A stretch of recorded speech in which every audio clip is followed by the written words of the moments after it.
থেকে এখানে আন্টির বাসা, তো সেখান থেকেই মনে হলো যে খুব কষ্ট লাগতেছে, কতদিন ধরেই দেখতেছি যে সামনাসামনি গিয়ে যে কি যে অবস্থা পরিস্থিতিটা একটু দেখি।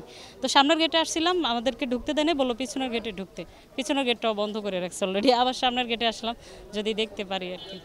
না আসলে এটা কি বলবো, এখানে আমাদের বলার মতো ভাষা নেই, বলার মতো। এখানে আসার পরে বুঝলাম যে তাদের সাথে কি হয়েছে। অলরেডি পোড়া কিছু বাঁশ রয়েছে এবং পোড়া কাঠ, এগুলো দেখেই বুঝলাম যে এখানে কতটা খারাপ পরিস্থিতি এসেছে। যারা বাস্তবে এটার ভুক্তভোগী তাদের উপর দিয়ে কী বয়ে গেছে এটা তার আমরা জানি না। স্কুলে দেখতে আসছিলাম, তো স্কুলে দেখলাম ওরকম, তো আমরা ভাবছি বড় বিল্ডিংয়ের ভিতরে ঢুকছে। এটা তা না, এটা খালি দোতলা বিল্ডিং, দোতলা বিল্ডিংয়ের যেভাবে গিয়েই প্রাইমারি। আমরা এটি দেখতে আসছিলাম যে আমরা ভাবছিলাম যে বড় মানে অনেক বড় বিল্ডিং, ওরা দোতলা ঢুকছে। এখন দেখলাম মাত্র ছোট্ট একটা বিল্ডিং দোতলা। একটা মধ্যে থেকে আসছিলাম, তো ডাক্তারের কাছে আসছিলাম একটা টেস্ট করার জন্য। 2 ঘন্টা পরে আবার আরেকটা পরীক্ষা দেওয়া লাগবে, এই জন্য আসলে আসলাম। তো 2 ঘন্টা সময় পার করার জন্য আইসে এখানে চেষ্টা করেছিলাম, উদ্দেশ্য ছিল এখানে আসার, কিন্তু আসলে হলো না। এই যে গেট, 2 পাশে গেট লাগানো আছে, অনেক লোকের অনেক ভিড়, যার কারণে দেখতে আসলাম।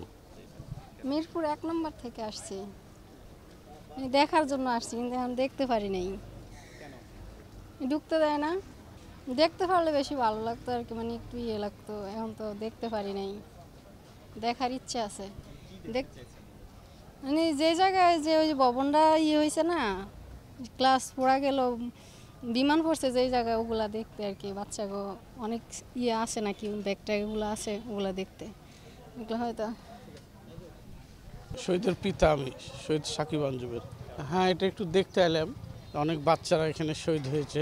বাঙ্গা 3টা নাতিন আছে, 2টা ছেলে 1টা মেয়ে। ওদের যে কষ্ট, এই কষ্টের জন্য আমি আমার নাতিন করে দেখতে পারছি। ওনাকে অনেক কানলাম, অনেক মন খারাপ লাগলো, অনেক কিছু দেখলাম। আমার নাতিনটা যদি এরম হইতো তাহলে আমি কি করতাম। ওদিকে একটা ফাইটার প্লেন আসতেছে, আস্তে আস্তে ইঞ্জিনের মধ্যে আগুন ধরছে। তারপরে ডাইরেক্ট এই জায়গায় পড়ার আগে একজন প্যারাশুট দিয়ে লাফছে, প্যারাশুট দিয়ে বিকট একটা শব্দ হয়েছে। আমি এখানে এসে দেখি অনেকেরই লাশ নিয়ে গেতেছে। আমার একটা ভাই থাকে রাহাত, ওর দেখলাম মুখ টুক পুড়ে গেছে আর কি, কান্না করে দিছিলাম। আমার অনেক ভয় লাগে, ঘুম থেকে ওঠার পরে আমি চমকে যাই আর কি। দুপুরবেলা ছাদে বসে থাকি, সবসময় ভাত খাইতেছিলাম, দেখি যে প্লেনটা পড়ছে আশ্রয়। আমার যখন ঘটনাটা ঘটে তখন আমার ক্লাস চলছে, যেহেতু হিউম্যানিটিস, তো আমার 1:40 ছুটি হয়। তো তখন আমাদের ক্লাস চলছিল প্রায় তখন 10 বা 12 বাজে এরকম। তারপর যখন আমরা ক্লাস চলছে তখনই হঠাৎ আমাদের মানে ভবনে অনেক জোরে একটা শব্দ শুনতে পাই। শব্দটা একটু স্বাভাবিক ছিল না, মানে অনেক জোরে একটা ভয়ঙ্কর একটা শব্দ ছিল। তারপর আমাদের ভবনটাও পুরো কেঁপে ওঠে। যেমন একটা বাচ্চা দেখলে ওই বাচ্চাগুলোর কথা মনে পড়ে, যখন একটা বাচ্চা দেখে তখন মনে হয় এরকমই তো বাচ্চা আমাদের চোখের সামনে পড়ে গেছে। যখন এই প্লেনের শব্দটা পাই তখনই মনে হয় এই একটা প্লেন সব কিছু শেষ করে দিচ্ছে। আমার কলেজটা কত নর্মাল ছিল, কত স্বাভাবিক একটা কলেজ চলতেছিল, কি হয়ে গেল আমার কলেজ এখন।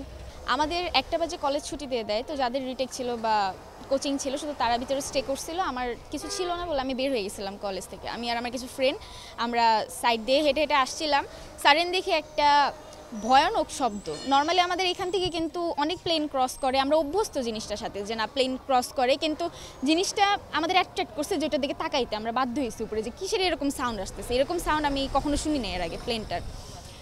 সেটা ধাম করে একটা সাউন্ড করে আমি দেখলাম আমার মাথার উপর দিয়ে যে সামনে আমার সামনে ছিল প্রাইমারি সেকশনটা, সেখানে যে ঢুকে গেছে। অ্যাট দ্য মোমেন্ট আমরা হতবাক, মানে আমাদের ব্রেনে যে লোড হবে জিনিসটা, এখানে কোনো অ্যাক্সিডেন্ট হয়েছে, কিছু হয়েছে, এর আগে আমাদের সামনে দেখতেছি আমরা ছিন্ন বিচ্ছিন্ন লাশ। মানে আমাদের ব্রেনটা ক্যাচ করতে পারে না যে অ্যাকচুয়ালি আমাদের সামনে হচ্ছে কি, আমাদের কলেজে হচ্ছে কি, আমাদের ভবনে কি হলো এটা। আমাদের জুনিয়ররা দেখতেছে দৌড়াদৌড়ি করতেছে, গ্রিল ধরে দাঁড়ায় আছে, কেউ কেউ চিৎকার পাচ্ছে, মা করছে। আমাদের দেখে, আমরা যেহেতু বাইরে ছিলাম, আমাদের দেখে কিছু কিছু বাচ্চা আপু আপু আপু করে চিল্লার দিনছে। কিন্তু আমরা অ্যাট দ্য মোমেন্ট এইভাবে নিজের এস্টাবলিশ করতে পারি না যে ঘটনাটা কি ঘটলো, হুট করে সব হয়ে গেল। আগে আমাদের মাথার উপর দিয়ে প্লেন উড়ে গেলে আমরা খুশি হতাম, আমরা জিনিসটা ছবি তুলতাম, ভিডিও করতাম। কিন্তু সত্যি এখন যদি আমার মাথার উপর দিয়ে কোনো প্লেন যায়, আমার শরীর অটোমেটিকলি কেঁপে ওঠে। আমার ভয় লাগে যে কখনই মনে হয় কি জানি হয়ে যায়। আবার প্লেন দেখলে ভয় লাগে, আমি কানে হাত দিয়ে বসে থাকি। আমি ছোটো থেকে প্লেন অনেক পছন্দ করি, আমি দেখি, তাকাই, জিনিসটার দিকে ভিডিও করি, কিন্তু এখন আমার সেই সাহসটা হয় না যে আমি জিনিসটা সাউন্ড নিব নিজের কানে। আচ্ছা, কি প্রত্যাশা করতে পারি? আসলে আমি আমার একার প্রত্যাশা আমি কি করব, আমি আসলে একার পক্ষ থেকে, সকল মায়েদের পক্ষ থেকে আপনার প্রত্যাশা। সরি, আমি এই বিষয়ে আসলে না, আপনি যেটা বলছিলেন ওটাই একটু বেশি বলার জন্য বলছি। আমি কিছুক্ষণ আগেও আমি বলছিলাম যে একটা দুর্ঘটনা ঘটার পরে আসলে আমরা অনেক কিছু ভাবি, অনেক কিছু আমাদের সামনে আসে, যে কেন এরকম একটি বিমান দিয়ে প্রশিক্ষণ দেওয়া হয়, কেন জনবহুল এলাকায় প্রশিক্ষণ দেওয়া হয়, এই বিষয়গুলো সামনে আসে। হয়তো এবারেও আসছে, আদৌ এর কোনো সমাধান হবে কি না আমরা জানি না, কারণ এর আগে আমরা এরকম অনেক ঘটনা দেখেছি, ঘটনার পর আলাপ আলোচনা হয়েছে ঠিকই, কিন্তু বাস্তবে কোনো সমাধান আসেনি। এই যে কদিন পরে পরে দেখবেন যে উঁচু উঁচু বিল্ডিংয়ে আগুন লাগে, আগুন লাগার পর সেটা নিয়ে হইচই হয়, অনেক মানুষ মারা যাওয়ার পর অনেক কথাবার্তা আসে, কিন্তু মানে কোনো ব্যবস্থা গ্রহণ করা হয় না। এখন ওই দেখেছেন যে কদিন আগেও বেলি রোডে একটি উঁচু ভবনে আগুন লাগলো, কি অসহায় মানুষ বাঁচার জন্য উপর থেকে লাফ দিয়ে মৃত্যুবরণ করেছে, বাঁচার সুযোগ ছিল না। তো আমরা এই উঁচু ভবনগুলোতে আগুন লাগলে কিভাবে তাদেরকে সেভ করা যায়, সেই পরিমাণ ক্রেন, উঁচু ক্রেন আমাদের না থাকলে সেগুলো নিয়ে আসা দরকার, স্পেশালাইজড হেলিকপ্টার আনা দরকার, কোনো জায়গায় আগুন লাগলে পরে কিভাবে তাড়াতাড়ি নেভানো যায়, এই ব্যবস্থাগুলো আমরা নেই না। এখন আমরা মানে খুবই আতঙ্কের বিষয়, যদি ঢাকায় একটা বড় ধরনের ভূমিকম্প হয় তাহলে কি অবস্থা হবে। অসহায়ভাবে নিজের জীবন দেওয়া ছাড়া জনগণের কিছু করার নাই, কিন্তু আমরা তো আগে ভাগে কিছু ব্যবস্থা নিতে পারি, নেওয়া উচিত। এই বিষয়গুলো আমাদের মনে হয় মাথায় রাখা উচিত, কোনো ঘটনা ঘটার আগে যাতে আমাদের ব্যবস্থাগুলো নেওয়া থাকে। এগুলো নিয়ে আর কতদিন আমরা বলতে বলতে আমরাও টায়ার্ড হয়ে গেছে। থ্যাংক ইউ ভাই, থ্যাংক ইউ।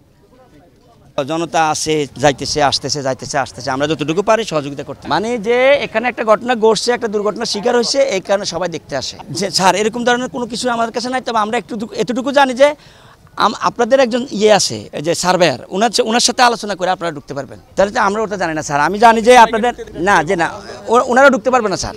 মিডিয়া আপাতত নিষেধ, ওনারা বললে আবার ঢুকতে দেবো।